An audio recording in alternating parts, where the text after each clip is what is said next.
जो डक्की भाई के साथ हुआ बहुत अफसोस हुआ। ये तो बहुत मशहूर टिकटॉकर यूट्यूबर हैं डक्की भाई। उनके साथ ये हुआ है, उनके साथ बिग ब्रदर खड़े हुए हैं। तो जो पाकिस्तान की जेलों में बेकसूर पड़े हैं, जिन्हें पर्सनल अटैक किया गया है, बिग ब्रदर से मेरी रिक्वेस्ट है कि उनके साथ भी ऐसे ही सपोर्ट करें, उनके साथ खड़े हों, उनकी भी कहानी सुने, उनके साथ भी क्या हुआ ऐसा।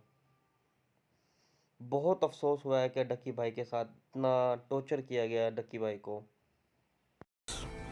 उसी जगह पे आया था। वक्त के साथ साथ जेल में अपने आप को एडजस्ट किया, मेंटली एक्सेप्ट किया कि भाई तू अभी इधर ही है। 10 दिन गुजर गए। 10 दिन के बाद एक इंचार्ज फिर से आया चिट लेके, कहता सादुर रहमान के रही। मैंने कहा जी सर मैं। कहता आजा तेरी मुलाकात है। मुझे लगा मेरी फैमिली आई है, लेकिन जब मैं उधर पहुंचा तो वही बिग ब्रदर मेरे से मिलने आया था। खैर उसने कॉल उठाई, कहता कैसा है डक्की। मैंने कहा सर मैं बिल्कुल ठीक। कहता तू अपनी फैमिली के सामने रोया क्यों था। मैं उनसे मिलने गया था तो वो तेरी माँ कह रही थी कि वो रो रहा था उधर। मैंने कहा सर मैं बस थोड़ा इमोशनल हो गया उनको देख के। कहता नहीं हो, पता है जेल हो गई है तुझे तो क्या हो गया है, अंदर बैठ के घर वालों को तो नहीं ना परेशान करना, उनके सामने मुस्कुरा के जाया कर, हंसता खेलता उनके साथ शुगर लगाया कर।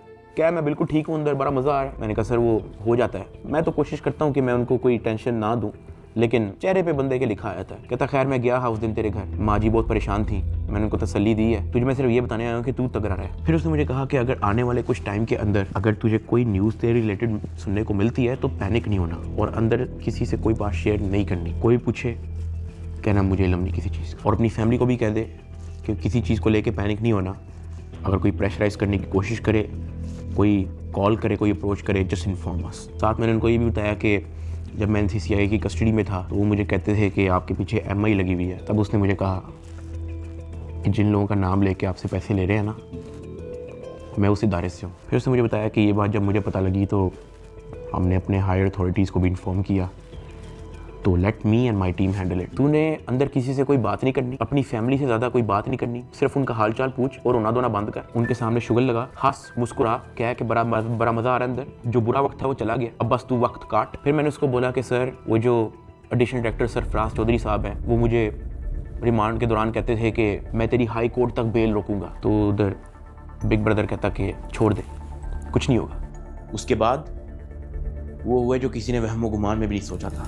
ये मुकदमा दर्ज करवाने वाला कोई और नहीं बल्कि डिप्टी डायरेक्टर सरफराज चौधरी है, जिसने डक्की को गिरफ्तार किया और उसको दुनिया का सबसे बड़ा मुजरम बनाकर पेश किया। इस डायरेक्टर को आज सस्पेंड कर दिया गया है। Additional director national cyber crime investigation agency Lahore हैं सरफराज चौधरी साहब, उन्हें जनाब सस्पेंड कर दिया गया है। भरपूर तैयारी है NCCI की डक्की की बेल कैंसिल करवाने। डक्की भाई के खिलाफ कार्रवाई करने वाले NCCI के एहलकार ऑफिसर सरफराज चौधरी साहब को मुअत्तल कर दिया गया है। उसके बाद वो चीज़ें हुई हैं, वो चीज़ें हुई हैं जो मैंने अपने वहमो गुमान में भी नहीं सोचा था। मैं जब 23 दिन रिमांड में था, मैं इतना मायूस हो गया था, मैं अल्लाह पाक से भीख मांगता था कि या अल्लाह मुझे रास्ता दिखा, या अल्लाह मुझे इस झंझट से निकाल दे, या अल्लाह सब कुछ तेरे सामने है, मैं किसी जोगा नहीं, मेरी फैमिली किसी जोगे नहीं, हम फंस चुके हैं, हम गीदड़ों में फंसे हुए हैं, या अल्लाह मुझे यहाँ से निकाल दे। मैं हाथ जोड़ के भीख मांगता था। मैं हवालात में एक गंदे से कमरे में बैठ के मैं भीख मांगता था कि या अल्लाह तू सब देख रहा है, तेरे सामने हो रहा है सब कुछ, मेरे लिए कोई तो दरवाजा खोल,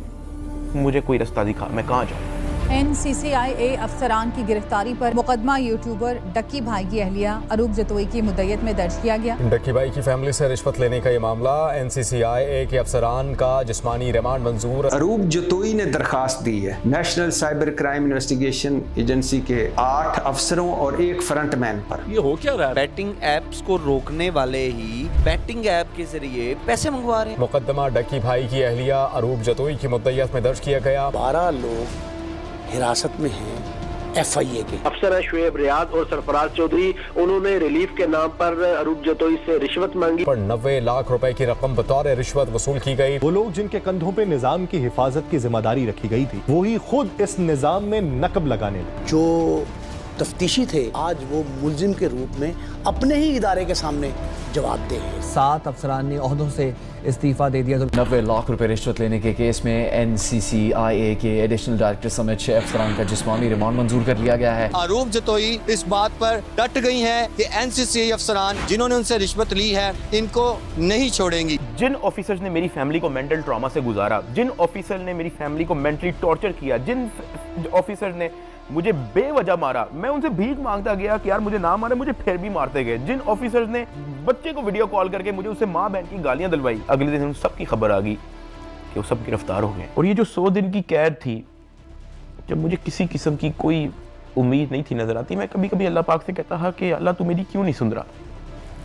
लेकिन ये सब जब मुझे खबरें सुनने को मिली, अब आपको कभी सोचना नहीं पड़ेगा कि कौन कॉल कर रहा है। आइकन एक फ्री ऐप